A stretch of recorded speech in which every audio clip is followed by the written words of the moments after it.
My name is Emma. I'm 32 years old.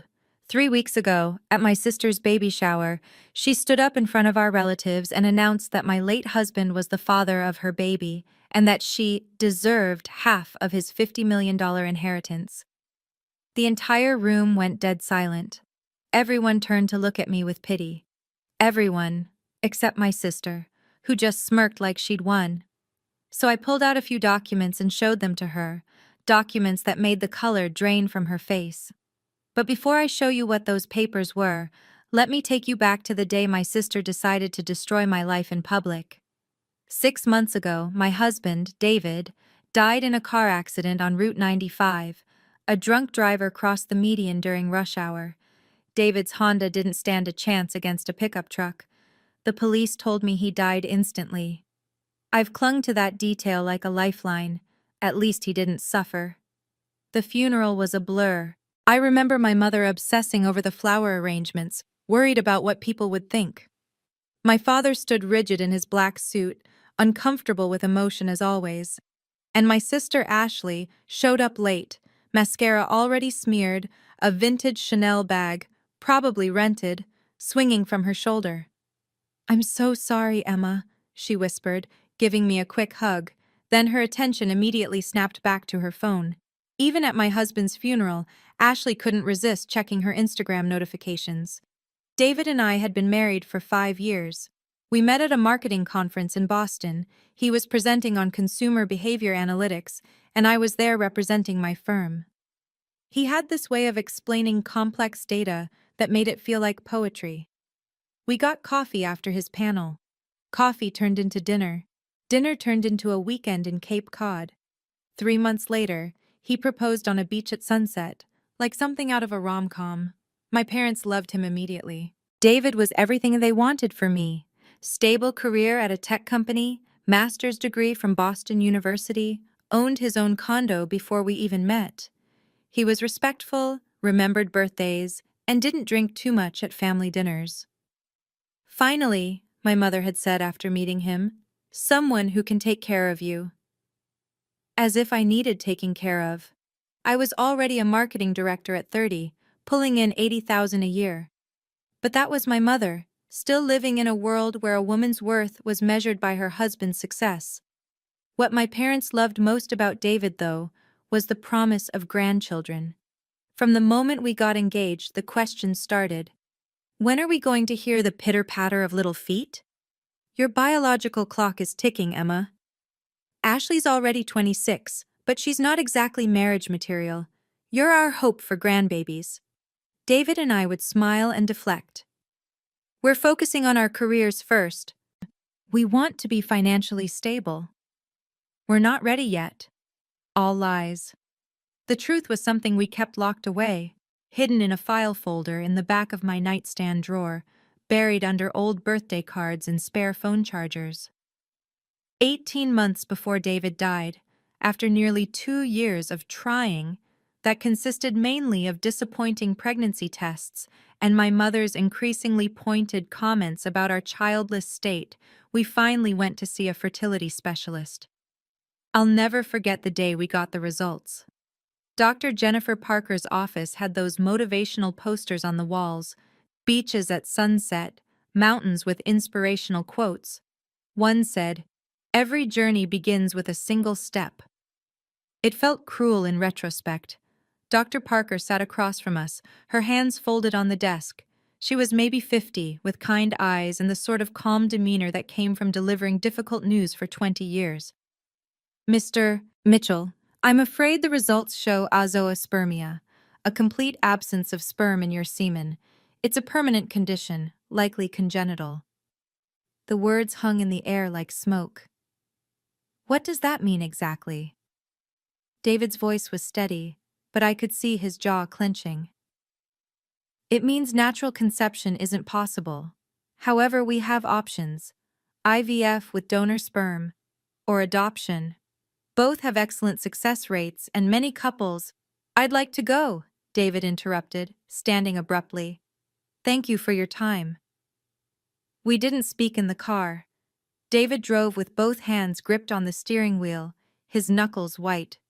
When we got home, he went straight to the garage and didn't come out for 3 hours. I found him sitting on the concrete floor, his back against his workbench. "My dad always talked about carrying on the family name," he said quietly. "When I was a kid, he'd say, 'One day you'll have a son, and you'll understand.'" I used to imagine teaching my son to throw a baseball, or my daughter, I don't know, stupid things. "They're not stupid." I sat down next to him. "And we can still have kids," Dr. Parker said. "With another man's sperm." His voice was flat. "With a donor's sperm. It's different."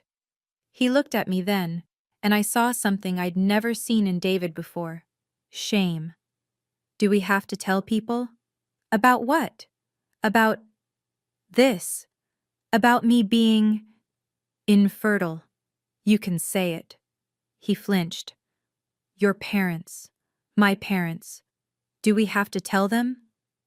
I understood then what he was really asking. In David's world, in my parents' world, masculinity was measured in legacy and biological continuation. To admit he couldn't father children would mean admitting a fundamental failure.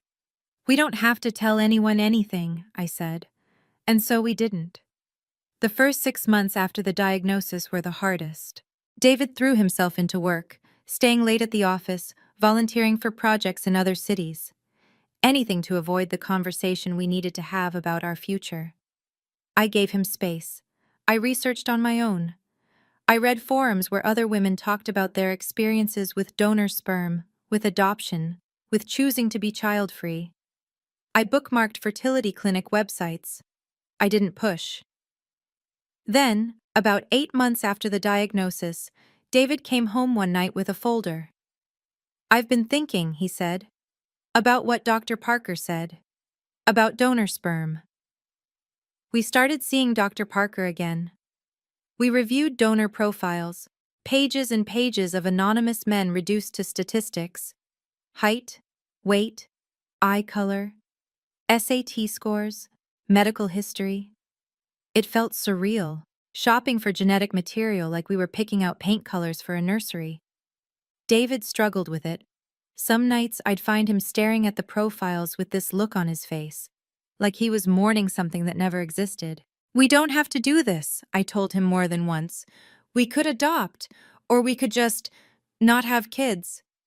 "I want kids," he said. "I want our kids, or as close as we can get." 6 months before he died, we finally made our decision. Donor number 847, 6'1", brown hair, hazel eyes, degree in engineering, no family history of genetic disorders. David looked at his profile for a long time. "He looks like my brother," he said finally. "Around the eyes." We scheduled the procedure. Dr. Parker wanted to start the process in April.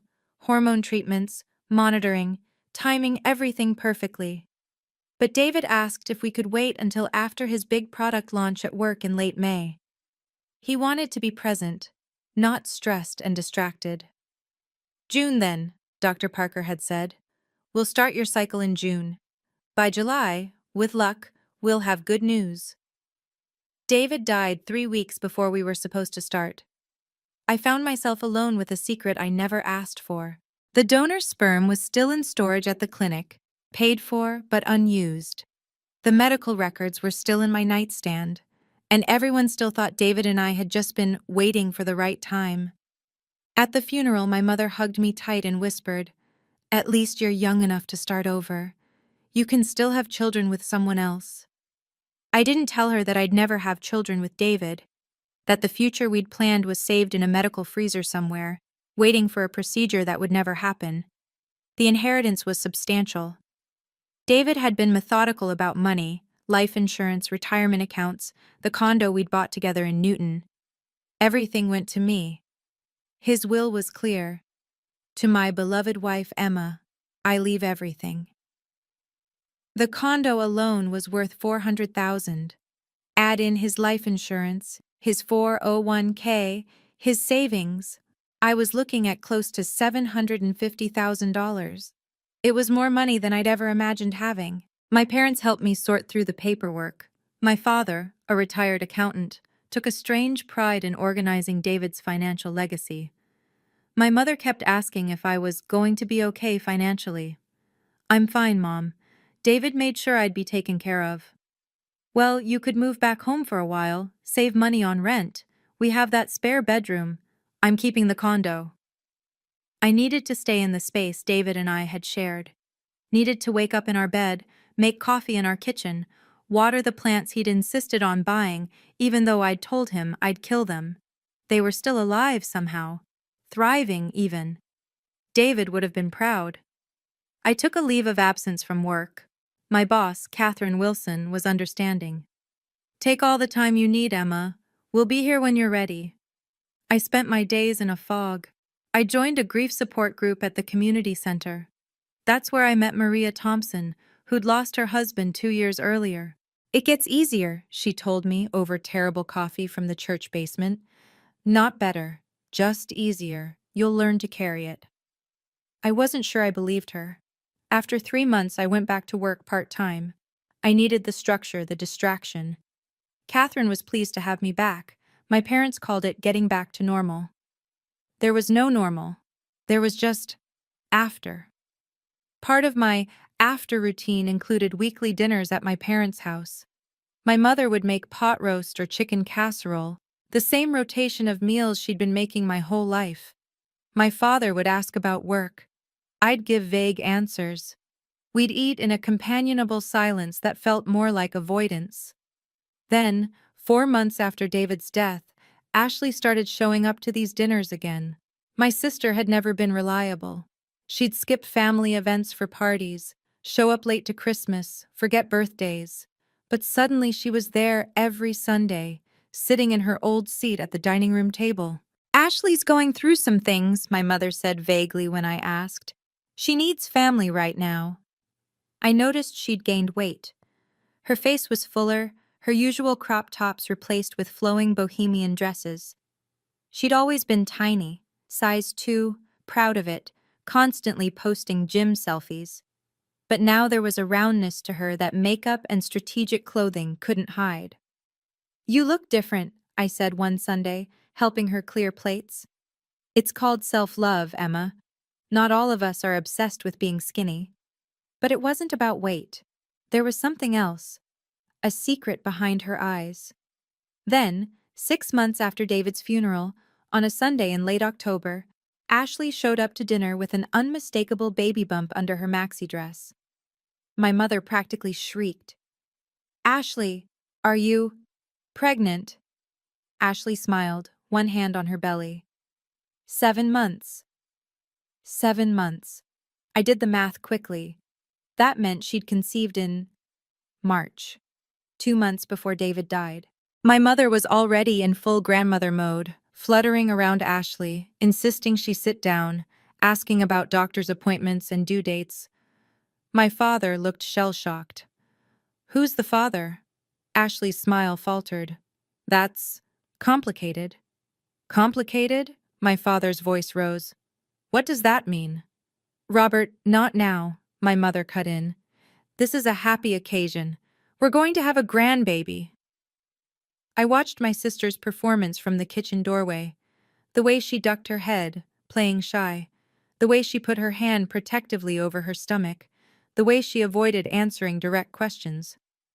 I recognized the tactics. Ashley had been manipulating our parents her whole life. Tears when she needed money. Silence when she'd made a mistake. Deflection when confronted. Whatever this was, it wasn't the whole truth. After dinner, as I was leaving, Ashley caught my arm. "Emma, can we talk? Just us?" I looked at her, really looked at her. Despite the pregnancy glow everyone kept commenting on, there was something desperate in her eyes. "Sure," I said slowly. "Not here. Can we get coffee tomorrow? There's something I need to tell you, something important." Every instinct told me to say no. But she was my sister. And despite everything, despite the years of being second best in our parents' eyes, despite the resentment I'd never quite shaken, she was still my sister. "Okay," I said. "Tomorrow, 3 o'clock at Starbucks on Main." She hugged me then, quick and tight. Thank you, Emma. You're really good, you know that? You've always been the good one. I drove home with those words echoing in my head. The good one, the responsible one, the one who did everything right, and still ended up a widow at 32. I didn't know it then, but that coffee date would be the moment everything changed. The Starbucks on Main Street was crowded for a Monday afternoon. College students hunched over laptops, young mothers with strollers navigating between tables, the espresso machine hissing and grinding in an endless loop. Ashley was already there when I arrived, sitting in a corner booth, her hands wrapped around a cup of herbal tea. She'd dressed carefully, a soft pink sweater that highlighted her pregnancy glow, her hair in loose waves, minimal makeup that somehow made her look younger and more vulnerable. I ordered a black coffee and slid into the seat across from her. Thanks for coming, she said, not meeting my eyes. You said it was important. She nodded, staring into her tea like it held answers. For a long moment she didn't speak. I watched her bite her lip, watched her hands tremble slightly. Ashley, what's going on? When she looked up, there were tears in her eyes. Real tears, not the crocodile tears she used to deploy when she wanted something from our parents. I don't know how to say this, she whispered. Just say it. She took a shaky breath. The baby, the father, it's... God, Emma, I'm so sorry. I never meant for any of this to happen. My coffee cup stopped halfway to my mouth. What are you talking about? It was David. For a moment, I couldn't process the words. They were sounds without meaning, syllables that couldn't possibly form the sentence I'd just heard. What? David is the father, was the father. Her voice broke. Emma, I'm so sorry. I set my coffee down, my hands suddenly ice cold. That's not possible. I know how it sounds. No. My voice came out sharper than I intended. Several people at nearby tables glanced over. I lowered my voice but kept it firm. David would never do that. Never. We didn't mean for it to happen. When? I demanded. When did this supposedly happen? At Mom and Dad's anniversary party, in May. You'd gone upstairs with a migraine. David and I were cleaning up and we'd both been drinking and we just talked about feeling stuck, about life, and then it just happened. I stared at her. The party had been May 7th. She was 7 months pregnant now in late October. That meant conception in late March or early April. You're lying, Ashley flinched. Emma, the math doesn't work. If you're 7 months pregnant now, you conceived in March or early April. Mom and Dad's party was May 7th. That's more than a month off. The doctors said the dates might be wrong. Babies don't always... Stop. I stood up. David would never cheat on me. Especially not with you. I don't know what game you're playing, but I'm not interested. Emma, please. Ashley was crying harder now, reaching for my hand across the table. I have proof. I have messages from him. I know you don't want to believe it, but show me then. She pulled out her phone with shaking hands, scrolled for a moment, then showed me screenshots. A text conversation with someone labeled David M. Can't stop thinking about you. When can I see you again? Last night was amazing. I looked at the messages. They were vague, no dates, no specific details, no context. These could be from anyone, I said. There's nothing here that proves anything. Why would I lie about this? I don't know, Ashley. You tell me. I grabbed my purse. But David didn't cheat on me, and he sure as hell didn't father your baby. How can you be so sure? The question hung in the air. I could tell her, I could say it right now. Because David was infertile. Because we were planning IVF. Because it's medically impossible. But those were David's secrets, his shame, his private pain. Even dead, he deserved that privacy. Because I know my husband, I said instead. And you're going to need a lot more than some vague text messages and a made-up timeline to convince anyone otherwise. I walked out before she could say anything else. In my car, I sat gripping the steering wheel, my mind racing. Ashley was lying. I knew that with absolute certainty. David couldn't have fathered her child. It was medically impossible. But she didn't know I knew that. She thought her lie was safe, protected by David's death and the cremation that made DNA testing from him impossible. The question was, what did I do about it? If I exposed her lie, I'd have to reveal David's infertility. I'd have to admit to my family that we'd lied for 18 months, that we'd been planning to use donor sperm, that David had been too ashamed to tell anyone. My mother would be devastated. Not because of the infertility itself, but because we hadn't trusted her enough to share it. She'd make it about her, about how we must have thought she'd judge us.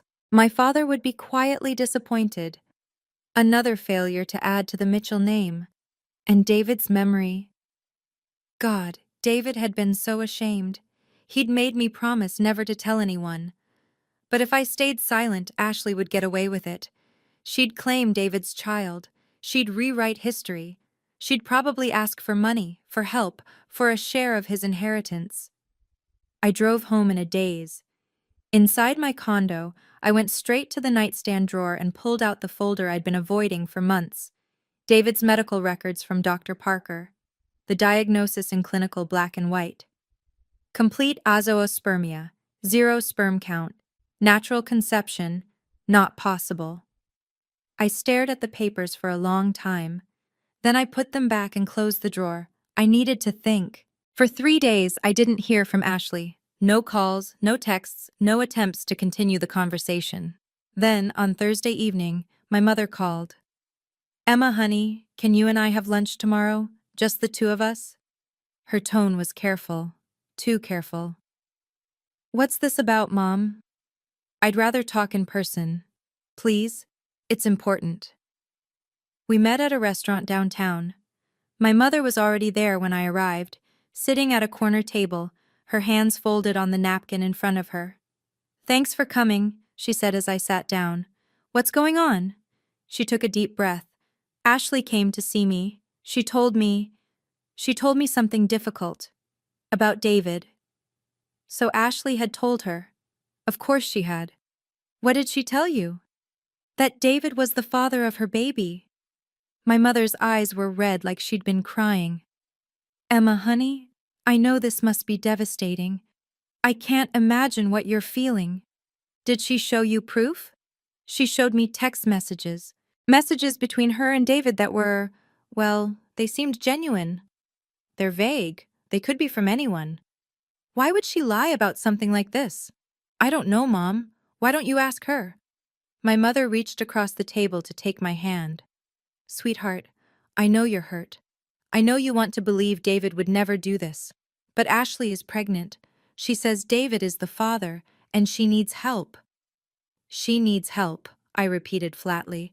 "She's scared. She's lost her job. Her apartment lease is ending. She has no health insurance. She's carrying David's child, and she has nowhere to go. So she wants money. She needs family support.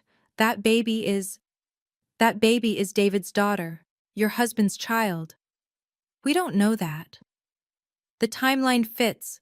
The messages exist. Emma, I understand this is painful, but we have to think about that baby." I pulled my hand back. "Has it occurred to you or Dad to ask Ashley to prove any of this, to verify her story before you just accept it?" My mother looked hurt. "She's your sister. She wouldn't lie about something this serious." "Really? Have you forgotten all the times Ashley has lied? All the times she's manipulated you for money or attention or to get out of trouble?" "That was different. This is about a baby." "Exactly. This is about a baby and potentially hundreds of thousands of dollars in inheritance. That's a pretty good motivation to lie." My mother's expression hardened. "I didn't call you here to fight. I called because I want you to think about doing the right thing. If that baby is David's, then Ashley needs to prove it." "How?" "David was cremated. There's no way to do a DNA test." I almost told her then. Almost said, "Actually, there is a way. You could test against David's parents. But that would lead to questions I wasn't ready to answer. Then I guess we're at an impasse, I said instead. Ashley makes a claim with no proof. I don't believe her. End of story. Emma? I'm not giving her money, Mom. I'm not pretending her baby is David's. And I'm not going to let her manipulate you into pressuring me. I stood up. Sit down, my mother said sharply. We're not finished. Yes, we are. I left before she could say anything else. Over the next 2 weeks, the pressure campaign escalated. My mother called every other day. Just think about it. She's your sister. What would David want? My father called once, his voice measured and careful. Your mother is upset. She thinks you're being unreasonable. Are you sure there's nothing more to this? Nothing you're not telling us?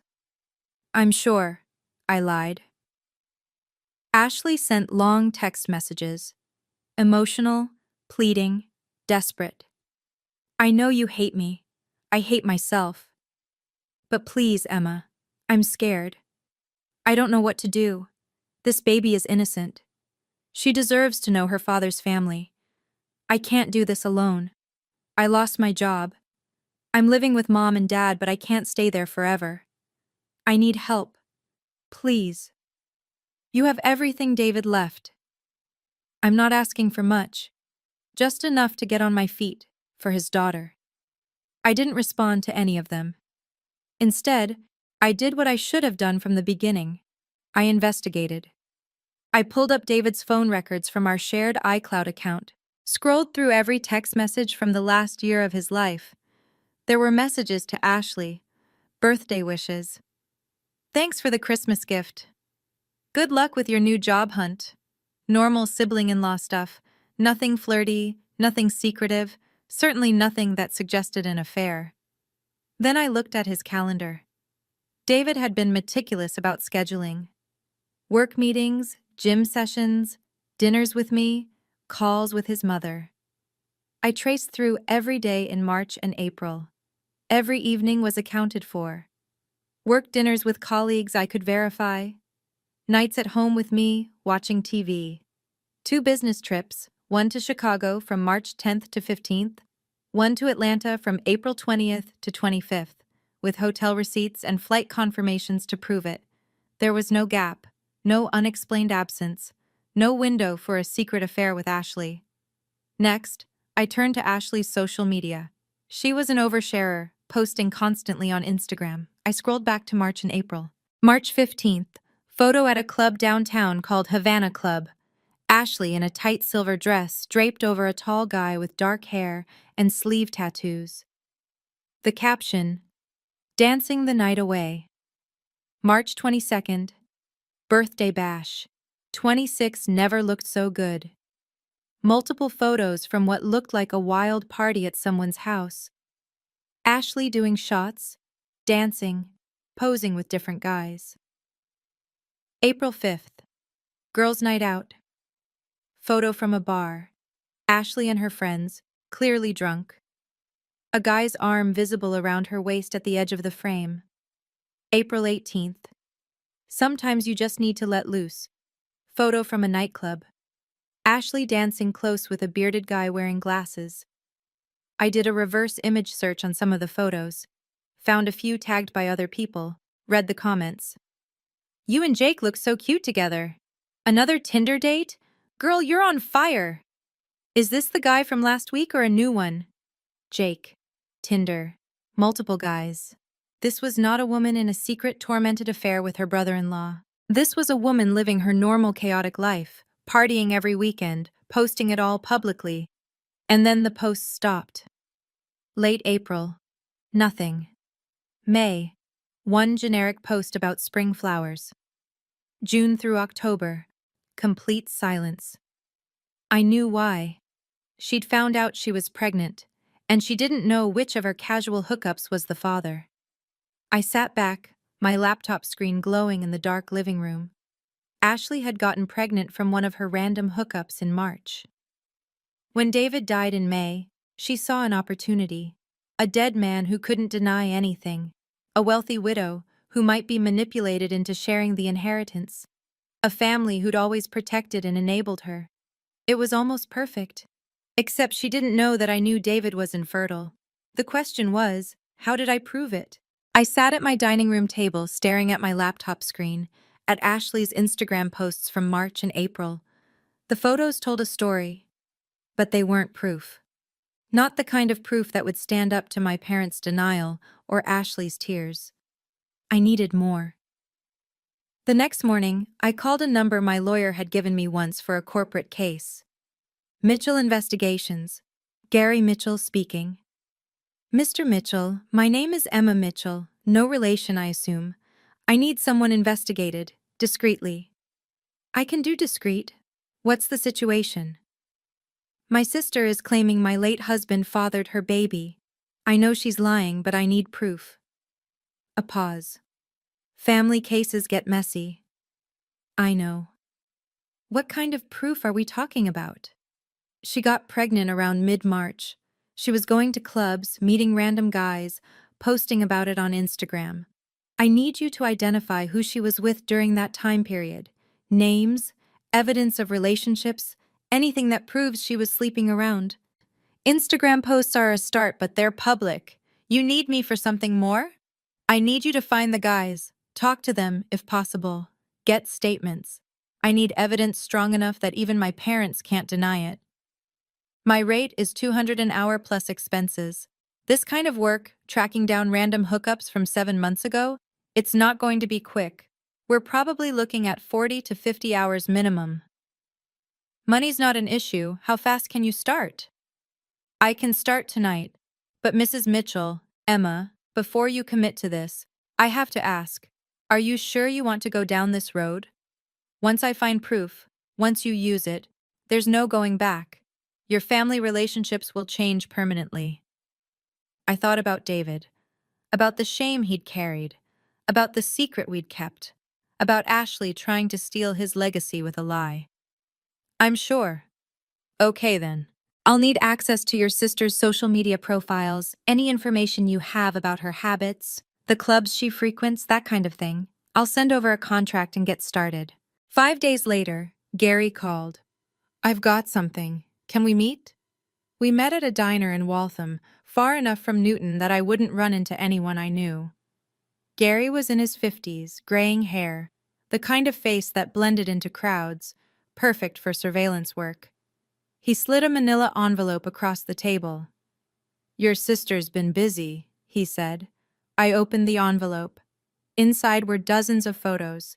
Some I recognized from Instagram, others I didn't. Each one was time-stamped and labeled with a location. The first photo, Ashley outside Havana Club, March 15th, 9:47 p.m. She was in that silver dress, her arm around the tall guy with sleeve tattoos. They were kissing. That's Jake Patterson, Gary said. 24, works as a bartender at the Whiskey Room downtown. I found him through the Instagram tags. A friend of your sister's tagged him in a comment. Jake and Ashley burning up the dance floor.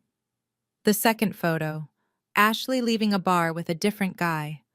March 22nd, 11:23 p.m. Blonde, preppy-looking fraternity type, his hand was on her lower back. Brad Morrison, law student at BU, met your sister on Tinder.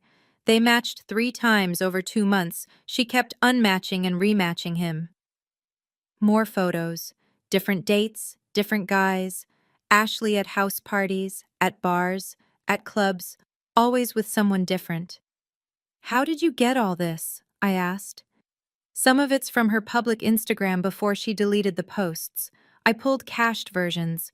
Some of it's from security cameras outside the clubs. I have contacts who can access footage for the right price. And some of it's from the guys themselves. You talked to them? 3 of them. Jake Patterson, Brad Morrison, and a guy named Tyler Chen, the one with the beard and glasses from April. Want to hear what they said? I nodded. Gary pulled out his phone, scrolled to his notes. Jake was the most helpful. He remembered your sister clearly, said they met at Havana Club on March 15th, hooked up that night. Saw her there again on March 18th and March 22nd. Her birthday. They slept together at least twice, maybe 3 times. He thought they had something going, but she ghosted him after mid-April. Did he know she was pregnant? No. When I told him someone was claiming he might be the father, he freaked out, said they used protection, but Gary shrugged. Protection fails. What about the others? Brad said he met her twice in March. Tyler was mid-April, just once. Both admitted to sleeping with her. Both said she was pretty clear it was casual, no strings, no expectations. I stared at the photos spread across the table. Ashley smiling, carefree, drunk, living her life. Sleeping with strangers whose names she probably barely remembered. There's one more thing, Gary said.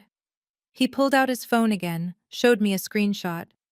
This is from a Tinder profile, your sister's account. Look at the activity log. January through April. The app showed her last activity as April 18th, the same night as that nightclub photo with Tyler. She was swiping right up until mid-April, Gary said. That's not someone in a secret relationship with her brother-in-law. That's someone living the single life pretty aggressively. I closed the envelope. How much do I owe you? Invoices in there. Came to about 38 hours total. But Mrs. Mitchell, he hesitated. This is going to get ugly when you use this. Your sister isn't going to admit the truth easily. Your parents are going to have to confront some hard realities about their daughter. Are you ready for that? No, I said honestly. But I don't have a choice. You always have a choice. You could let this go. Let your sister have her lie. Keep the peace. And let her steal my husband's legacy? Teach her daughter that lying and manipulation are acceptable? No. David deserves better. That baby deserves better. Gary nodded slowly. Okay then, good luck. Good. You're going to need it. That night, I couldn't sleep. I lay in bed staring at the ceiling, thinking about what Maria had told me weeks ago in the grief support group. It gets easier, not better, just easier. You'll learn to carry it. I hadn't believed her then, but now 6 months after David's death, I understood what she meant. The grief was still there, would always be there, but I'd learned to function around it. To get up in the morning, to go to work, to have conversations that didn't revolve around my loss. But this thing with Ashley, it was bringing everything back. The anger, the sense of unfairness, the protective rage I felt toward David's memory. At 2 a.m., I gave up on sleep and called Maria. She answered on the third ring, her voice groggy. Emma? What's wrong? I'm sorry, I know it's late, I need to talk to someone. Give me 5 minutes to make coffee. Come over. An hour later, I was sitting in Maria's living room, the photos from Gary's investigation spread across her coffee table. She studied them quietly, occasionally glancing up at me. Your sister's quite something, she said finally. She's trying to scam me, claim my husband fathered her baby so she can get his inheritance. But you know he didn't. David was infertile, completely. We'd been planning to use donor sperm, but he died before we could. It was still strange saying it out loud, but also liberating, a secret that had weighed on me for 18 months, finally spoken. Maria nodded slowly. And if you expose your sister's lie, you have to expose his secret. He was so ashamed, he made me promise never to tell anyone. Honey, he's gone. You're not. I know, but nothing. This isn't about protecting a dead man's pride. This is about protecting yourself from someone who's actively trying to rob you, who's lying about your husband and destroying his memory in the process. I felt tears prick my eyes. My parents are going to hate me. Maybe. Or maybe they'll finally see who Ashley really is. Maria leaned forward. My husband Tom had secrets too. Medical stuff he didn't want people knowing. When he died, I found out he'd been lying to me about his medication, about his doctor's appointments. He was embarrassed, didn't want me to worry. What did you do? I told the truth. At his funeral, when people asked how he died, I told them, heart attack, brought on by uncontrolled diabetes that he'd been hiding for years. Some people judged him. Some people judged me for speaking ill of the dead. But you know what? It freed me. I didn't have to carry his shame anymore. She reached across and squeezed my hand. You're not betraying David by telling the truth. You're surviving him. There's a difference. The next morning, I received a text from my mother. Ashley is planning a baby shower on November 15th at our house. I really hope you'll come. It would mean so much to her. To all of us. I stared at the message for a long time. A baby shower. A celebration. A public event where Ashley would be surrounded by friends and family, basking in attention, playing the single mother-to-be who'd been abandoned by her dead lover. I could skip it. Stay home. Avoid the drama. Or, I opened my laptop and looked up Dr. Parker's office number. Parker Fertility Clinic, how may I help you? Hi, this is Emma Mitchell. I'm a patient of Dr. Parker's. My husband, David Mitchell, passed away earlier this year. I need to request copies of his medical records for legal purposes. Of course, Mrs. Mitchell. I'm so sorry for your loss. We'll need you to fill out a release form and provide a copy of the death certificate. How soon do you need these? As soon as possible. We can have everything ready by the end of the week. Would you also like us to mail them? Or would you prefer to pick them up? I'll pick them up. And I need one more thing. Would it be possible for Dr. Parker to write a formal letter? A statement about David's condition that could be presented as evidence if necessary? A pause. Let me check with Dr. Parker. Can you hold? 2 minutes of elevator music. Mrs. Mitchell? Dr. Parker says she can do that. She'll need to know what specifically you need the letter to state. Just the diagnosis.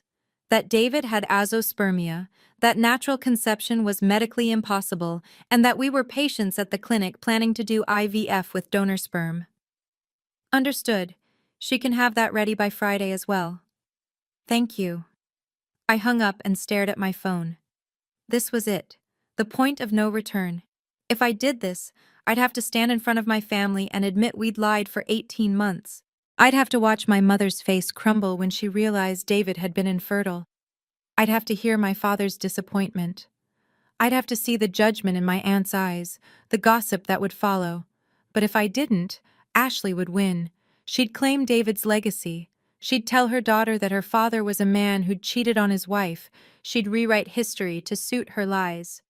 I thought about David, about the man who'd sat in our garage crying because he couldn't give me children, about the hours we'd spent reviewing donor profiles, trying to find someone who looked like his brother, about the hope in his eyes when we'd scheduled that IVF procedure for June.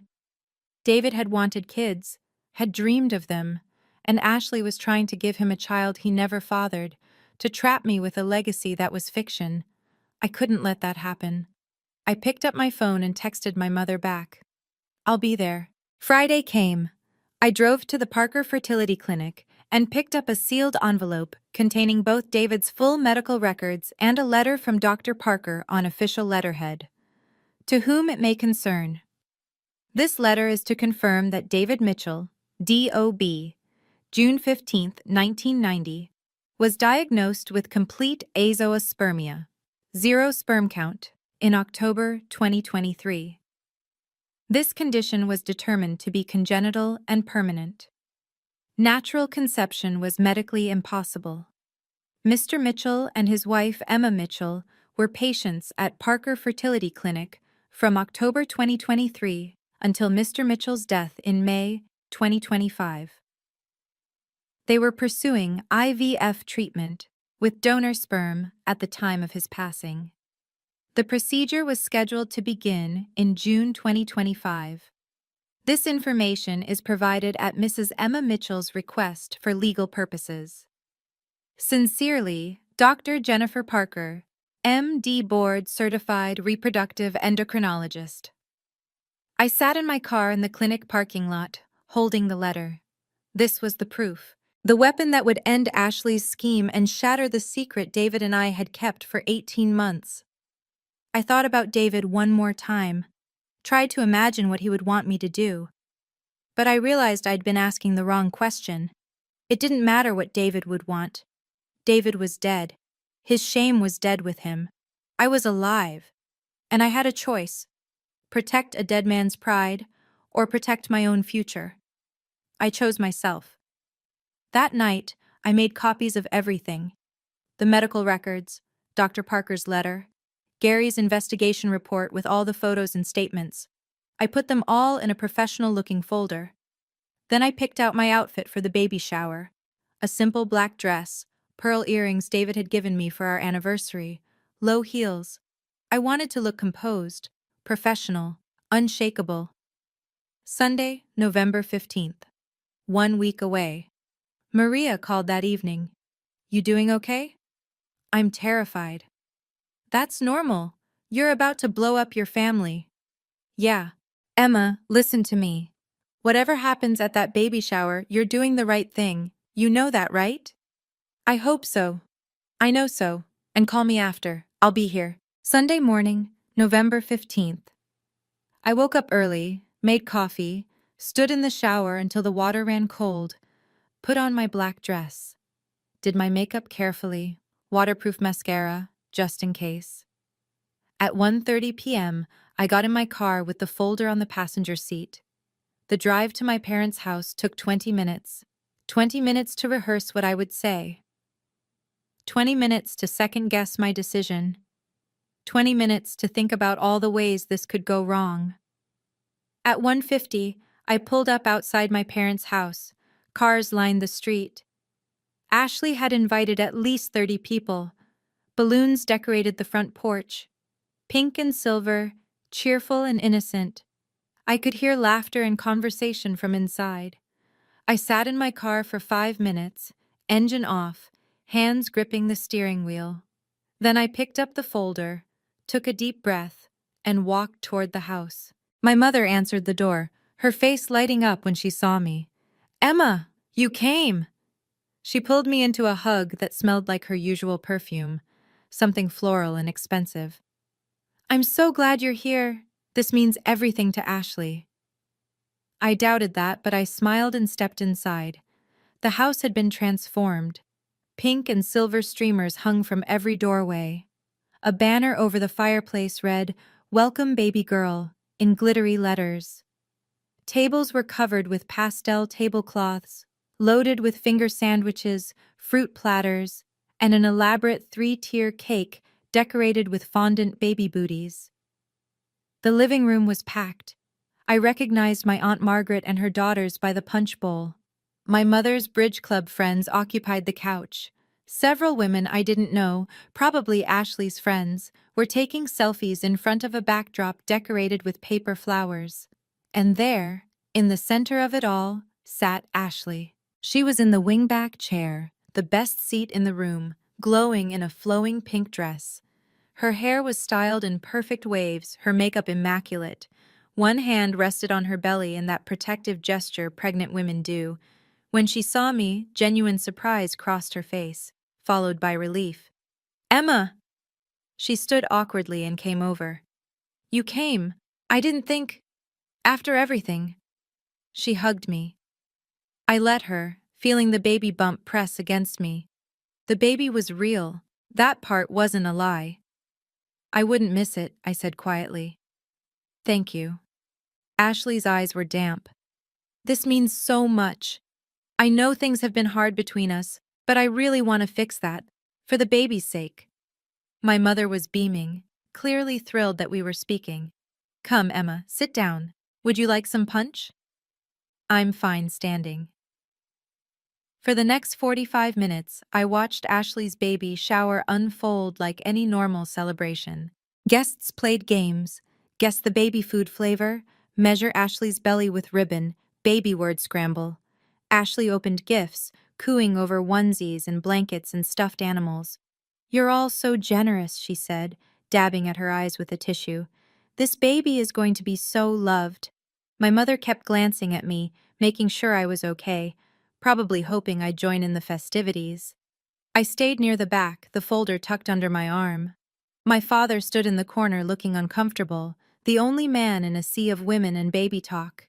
He caught my eye once, gave me a small nod. After the gifts were opened and the cake was cut, my mother stood up and tapped a fork against her glass. "Everyone, I just want to say a few words." The room quieted. Today is a celebration of new life and new beginnings. 6 months ago, our family went through a terrible loss when we lost David. Several people murmured sympathetically, glancing at me. But life has a way of bringing blessings even in the darkest times. Soon, Ashley will welcome a beautiful baby girl into this world, and we're all here to support her on this journey. The room erupted in applause. This was it.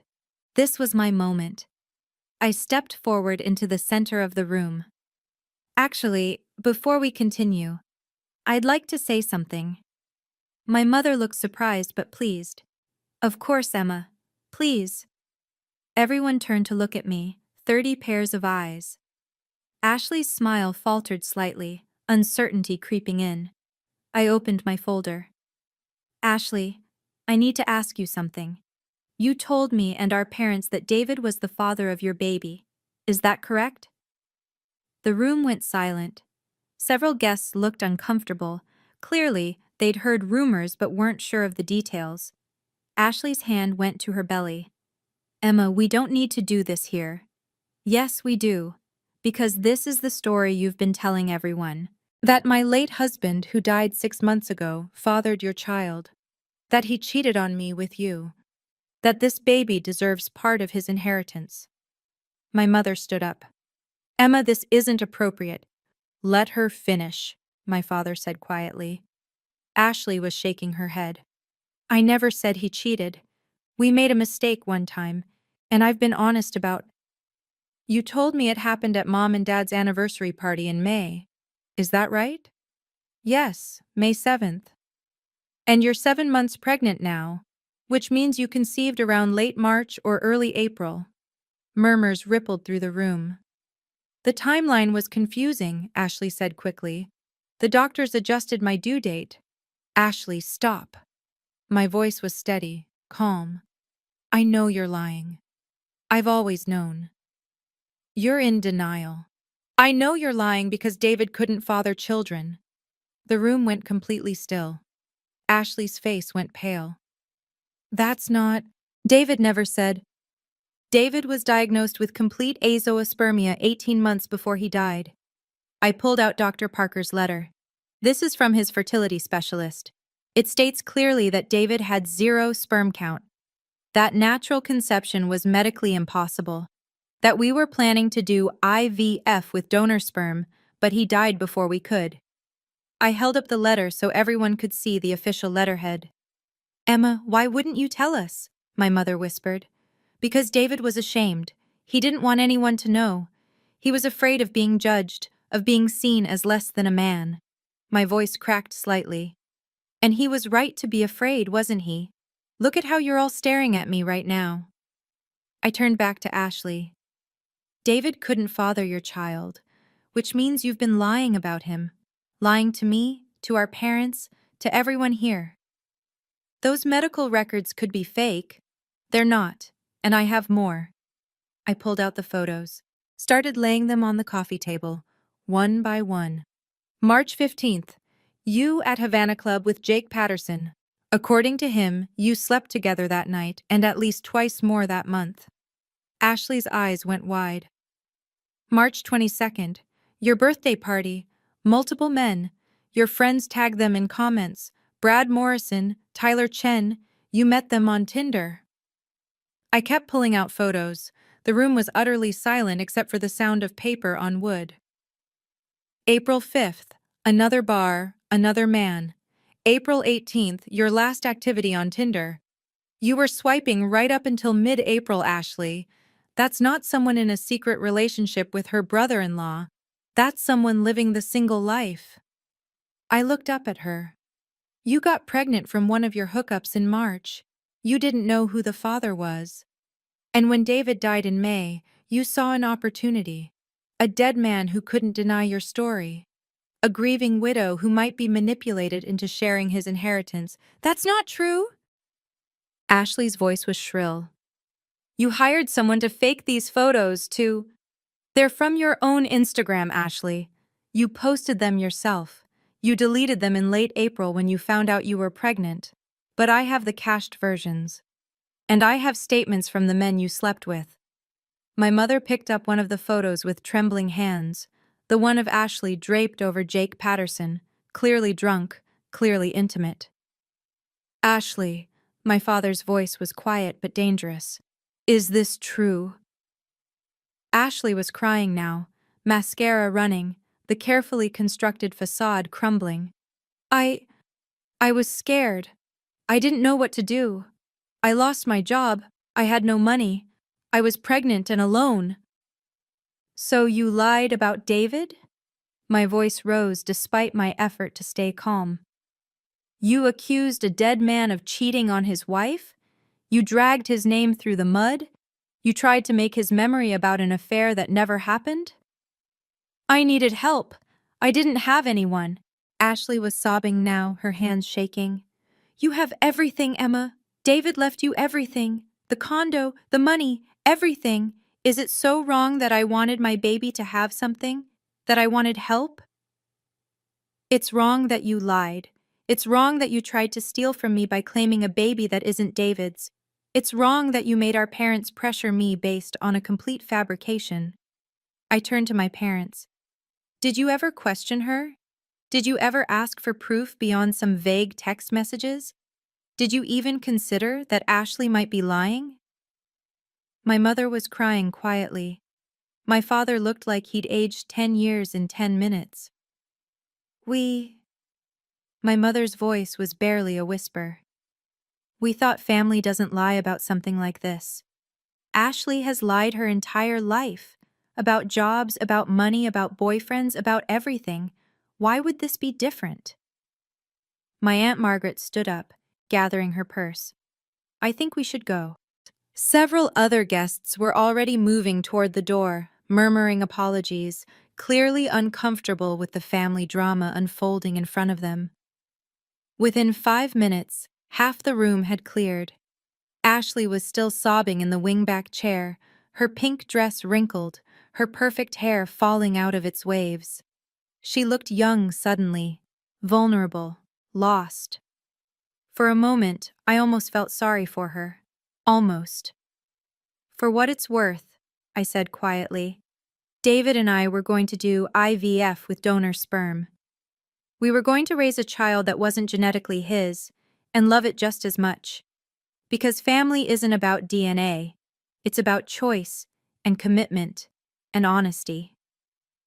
I looked at my parents. You chose to believe Ashley over me. You chose to pressure me to give up David's inheritance based on lies. You chose to protect her instead of asking the hard questions. We didn't know, my mother whispered. You didn't want to know. There's a difference.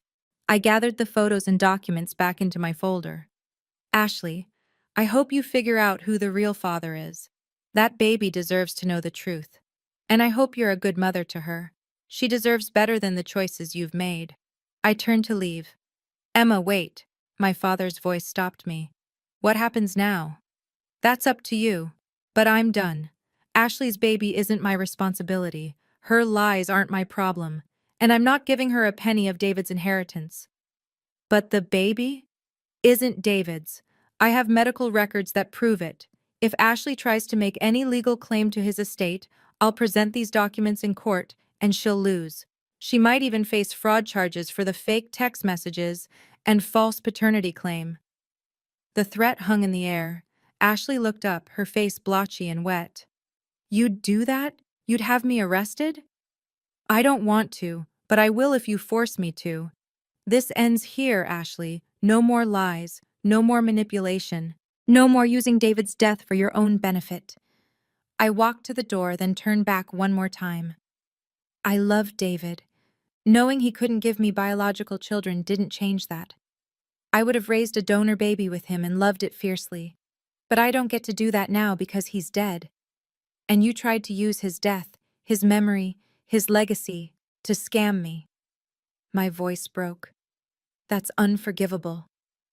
I left before anyone could respond. Outside, the November air was cold and sharp.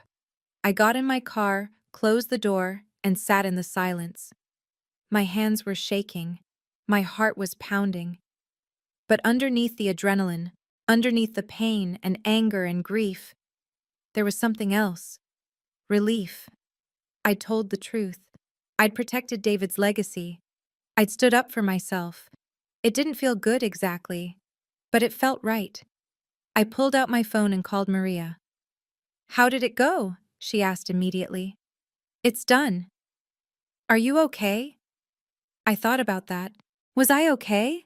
I'd just blown up my family, exposed my husband's deepest secret to 30 witnesses, accused my sister of fraud in front of her friends.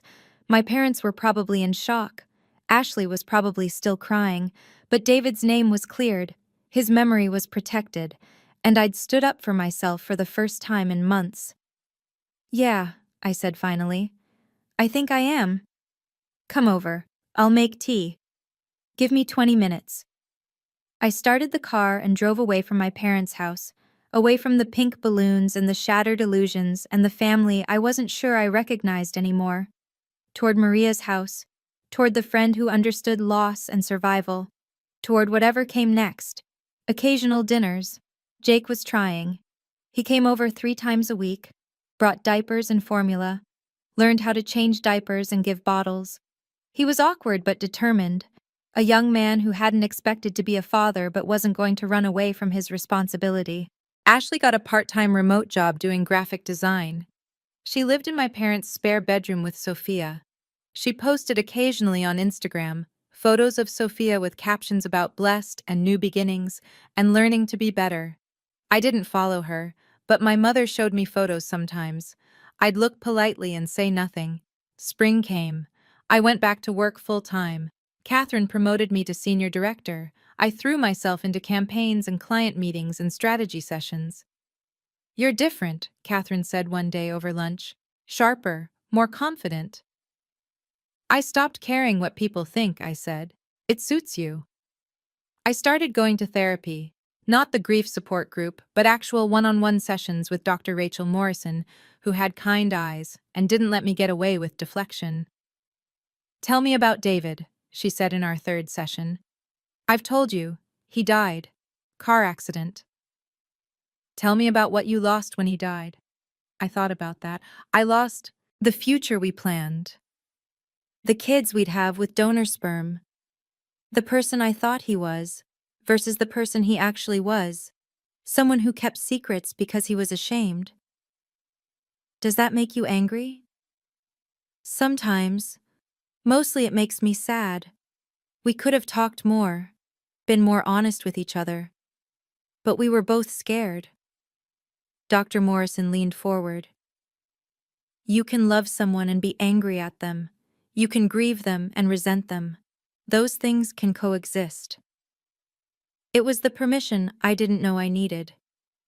8 months after the baby shower, my parents invited me to Sunday dinner. "Just us," my father promised. "Ashley won't be there. She and Jake are trying to get their own place." I went. The pot roast was the same as always. The dining room looked the same, but something was different. My mother asked about my work and actually listened to my answer. My father told me about a documentary he'd watched. We talked about the weather, about the Red Sox, about a new bakery opening downtown. We didn't talk about Ashley. We didn't talk about David. We didn't talk about the baby shower. It wasn't forgiveness exactly, but it was a start. As I was leaving, my mother hugged me. "I'm trying," she whispered, "to see you. Really see you. Not just as the daughter who has it together, but as a person who's been through hell and survived it." "I know, Mom. I'm trying too." I drove home in the quiet darkness, windows down, letting the spring air wash over me. It wasn't the family I'd imagined having. It wasn't the relationship I'd wanted with my parents. But it was real. And maybe, slowly, it could become something better. The silence after the baby shower was deafening. For 3 days, no one called, no texts, no attempts to reach out. It was as if my entire family had collectively decided to pretend the confrontation hadn't happened. I went to work. I came home. I ate dinner alone in my kitchen, the one I'd shared with David. I watered the plants. I didn't cry.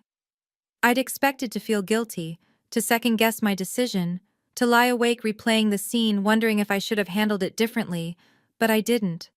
I felt lighter, like I'd been carrying a weight I didn't realize was there, and now it was gone.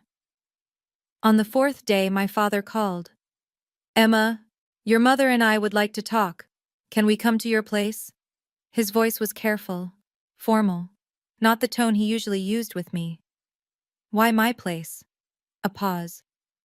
"Because you were right. We should come to you." They showed up that evening at 6:30, both looking older than I remembered. My mother's eyes were red-rimmed, swollen from days of crying. My father carried himself with the defeated posture of a man who'd realized he'd made a terrible mistake. I let them in, but didn't offer coffee, didn't make small talk.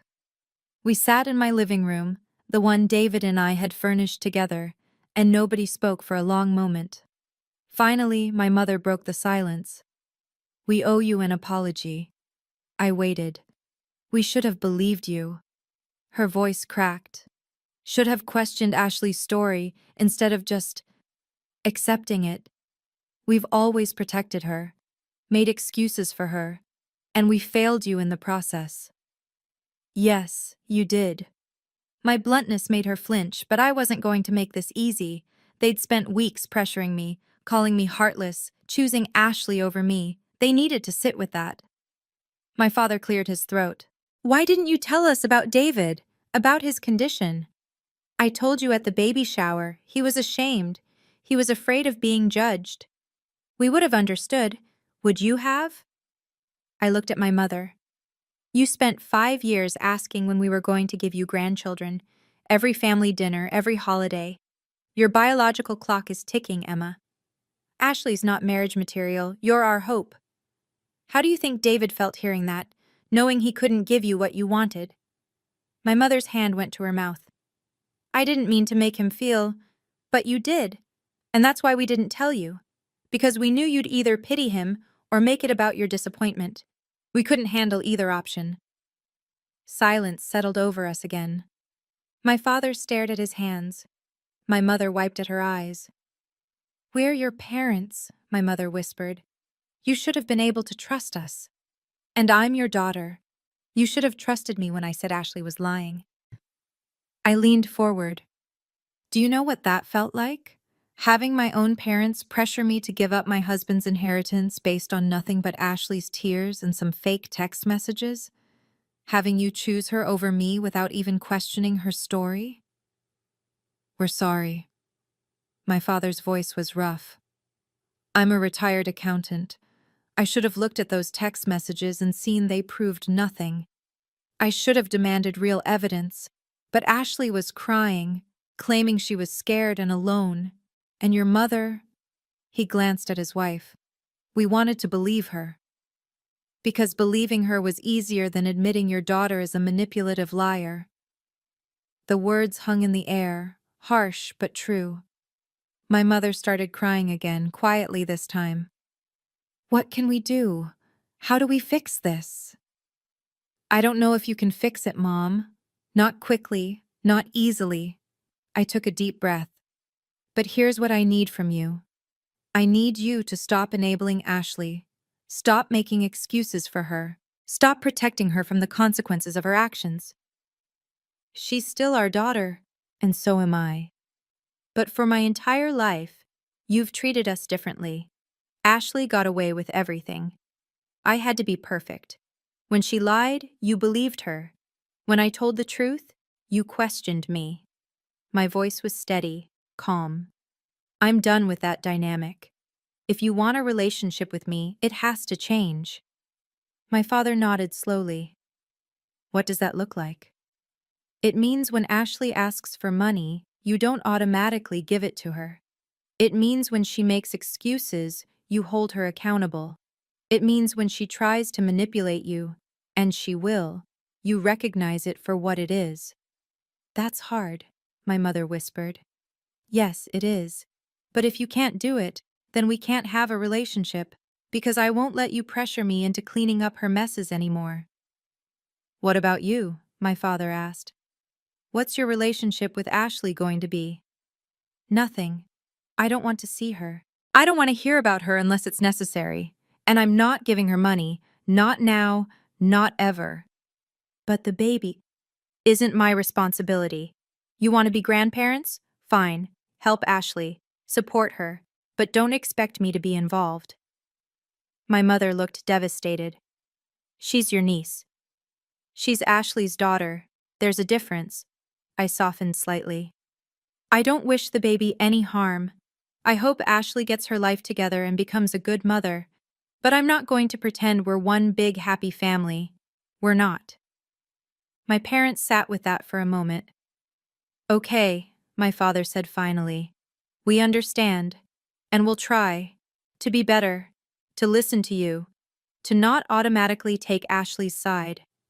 That's all I'm asking. They stood to leave. At the door, my mother hugged me. Brief and awkward, but genuine. I'm sorry, she whispered. I'm sorry we didn't protect you the way we should have. I know, Mom. After they left, I poured myself a glass of wine and called Maria. How'd it go? She asked immediately. I set boundaries. It felt terrible and right at the same time. That's how you know you did it right. Proud of you.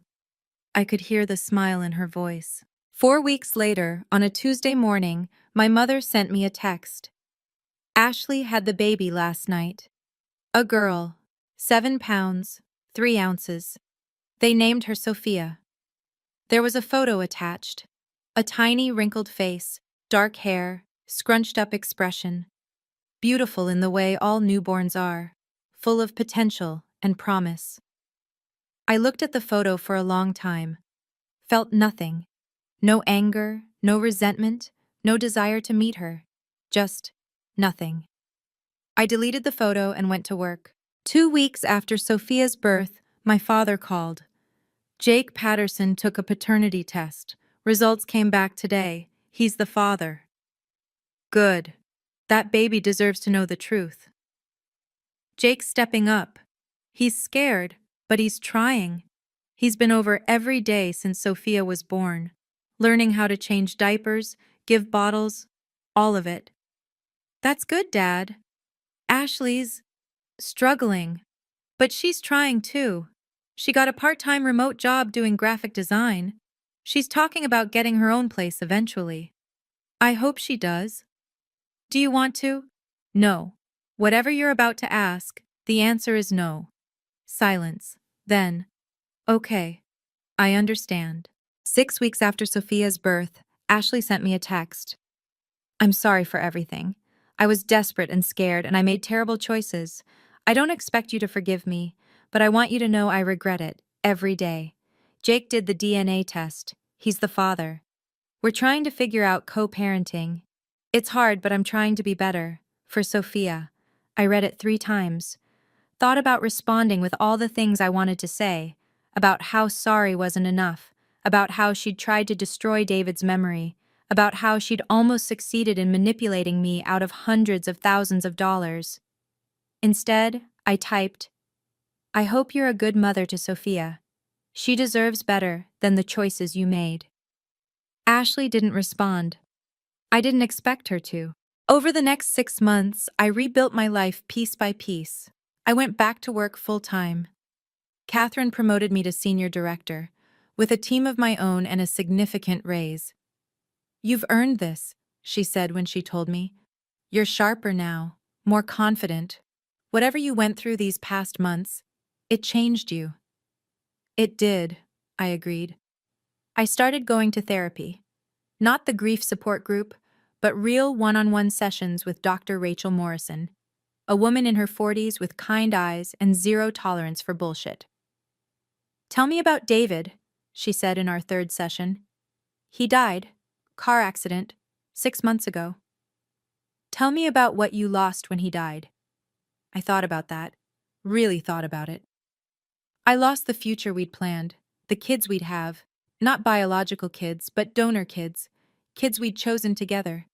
I lost the person I thought he was, the person who told me everything, because he kept secrets about his shame, his fear. And now I'll never know what else he was hiding. Does that make you angry? Sometimes. Mostly it makes me sad. We could have been more honest with each other, but we were both scared of judgment, of not being enough. Dr. Morrison leaned forward. You can love someone and be angry at them. You can grieve them and resent them. Those things can coexist. It was the permission I didn't know I needed. Through my parents, I heard updates about Ashley and Sophia. Jake came over 3 times a week, brought diapers, formula, baby clothes. He was 24, worked nights as a bartender, lived with roommates. Not exactly father of the year material, but he was trying, learning, growing up faster than he'd probably planned. Ashley was trying too. She posted occasionally on Instagram photos of Sophia with captions about blessed and new beginnings and learning every day. I didn't follow her, but my mother showed me photos sometimes when I came for dinner. I'd look politely, say, "She's cute," and change the subject. 8 months after the baby shower, my parents invited me to Sunday dinner. "Just us," my father promised. "Ashley and Jake are looking at apartments across town. They won't be here." I went. The pot roast was the same as always. The dining room looked the same. But something fundamental had shifted. My mother asked about my work and actually listened to my answer, didn't interrupt to talk about Ashley, didn't compare my success to my sister's struggles. My father told me about a documentary he'd watched about the Apollo missions. We talked about space exploration, about ambition, about dreaming big. We didn't talk about Ashley. We didn't talk about David. We didn't talk about the baby shower. It wasn't forgiveness exactly. But it was progress. As I was leaving, my mother hugged me at the door. "I'm trying," she whispered, "to see you, really see you, not just as the daughter who has it together, but as a person who's been through hell and survived it." "I know, Mom. I can tell. And I'm trying too." "I know you are." I drove home in the quiet darkness, windows down, letting the spring air wash over me. It wasn't the family I'd imagined having. It wasn't the relationship I'd once wanted with my parents. But it was real. It was honest. And maybe, slowly, it could become something better. My phone buzzed. A text from Maria. "How was dinner?" "Better. Still complicated, but better. That's all you can ask for." I smiled and put my phone away. For the first time in almost a year, I felt something close to peace. 1 year after David's death, I did something I'd been putting off. I cleaned out his closet. His clothes still hung there, organized by color and season, exactly as he'd left them. His cologne still sat on the dresser. His watch collection was still in its display case. Maria came over to help. "You don't have to do this alone," she said. We worked in silence, folding shirts into donation boxes, setting aside the few things I wanted to keep. His Boston University sweatshirt, the watch he wore on our wedding day, a flannel shirt that still faintly smelled like him. At the bottom of his closet, I found a shoebox. Inside were the donor profiles we'd been reviewing. Donor number 847 was on top, with David's notes in the margins. Engineering degree. Good height. Looks like Ryan. Ryan was David's younger brother. Underneath the profiles was a letter, written in David's handwriting. It was addressed to me. "Emma, if you're reading this, something has happened to me. I know I should have told you this in person, but I'm a coward about certain things. I want you to know that you can still do this. You can still have the baby we planned. Donor number 847 is paid for. The clinic has everything ready. You can do IVF on your own if you want to. I know I've been difficult about my infertility. I know my shame made this harder than it needed to be. I'm sorry for that. My pride and fear got in the way of what we both wanted. But Emma, you would be an amazing mother. Don't let my death stop you from becoming one. Don't let my shame become yours. I love you. I'm sorry I wasn't brave enough to be the man you deserved. But maybe, in this small way, I can still give you what we both wanted. Forever yours, David." I read the letter 3 times, tears streaming down my face. Maria read it over my shoulder. "Oh, honey." "He was giving me permission," I whispered, "to have a baby without him." "Are you going to do it?" I thought about that. Thought about donor number 847 and the future David had planned for us. Thought about the baby that could still exist, the child that would be mine but not David's. "No," I said finally. That was our plan, together. It doesn't feel right to do it alone. That's okay too. I folded the letter carefully and put it back in the box. Some dreams die with the people who dream them, and that was okay. 15 months after David's death, I went on a date. His name was Michael Patterson. We met at a work conference. He was presenting on digital marketing trends, and I asked a question during the Q&A. We got coffee afterward. Coffee turned into dinner. Dinner turned into a second date. I told him about David on the third date. Told him everything. The infertility, the IVF plans, the death, even the baby shower confrontation. That's a lot, he said carefully. Too much? No, just a lot. You've been through hell. I have. And I'm still figuring out how to be okay. I'm in therapy. I'm working on boundaries. I'm learning to trust again. That's brave. That's survival. Michael reached across the table and took my hand. I'm not trying to replace him. I just want to get to know you. I'd like that. 20 months after David's death, I had Sunday dinner with my parents. Ashley wasn't there. She and Jake had moved into a small 2-bedroom apartment across town. They weren't together romantically, but they were trying to build something resembling a co-parenting relationship. From what my mother said, it was working better than anyone expected. "How's Sophia?" I asked, testing the waters. My mother lit up. "She's walking now. And talking, well, babbling mostly. She says Papa to Jake. That's good. Would you like to see a photo?" I hesitated. Then, "Okay." My mother pulled out her phone, showed me a picture of a toddler with dark curls and a mischievous smile. She was wearing a tiny Red Sox jersey. "She's beautiful," I said. And I meant it. "Maybe sometime you could meet her," my mother said hopefully. "No pressure, just if you ever want to." "Maybe, but not yet." "I understand." And I think she did. 2 years after David's death, I stood in my newly renovated kitchen. I'd finally redecorated, made the space mine instead of ours, and thought about everything that had happened. I'd lost a husband, lost a future, lost the family I thought I had. But I'd gained something too. Myself. The version of me who set boundaries, who chose truth over comfort, who protected what was hers, even when it meant standing alone, who survived grief and betrayal and came out stronger. I thought about what I'd told Ashley at the baby shower. David and I were going to raise a donor baby together and love it fiercely. Because family isn't about DNA, it's about choice and commitment and honesty. That was still true. Love wasn't about genetics or blood, it was about choice. And I was choosing, every day, to build a life that honored David's memory without being imprisoned by it. To love my parents while maintaining boundaries. To forgive Ashley someday, maybe, but not to forget. To let go of the future I'd planned and embrace the one I was building. My phone buzzed, a text from Michael. "Dinner tonight? I'm cooking." I smiled and typed back, "I'll bring the wine." This wasn't the life I'd planned. It wasn't the happy ending I'd imagined when David proposed on that beach in Cape Cod. But it was mine. Hard-won, imperfect, real. And for the first time in 2 years, that was enough.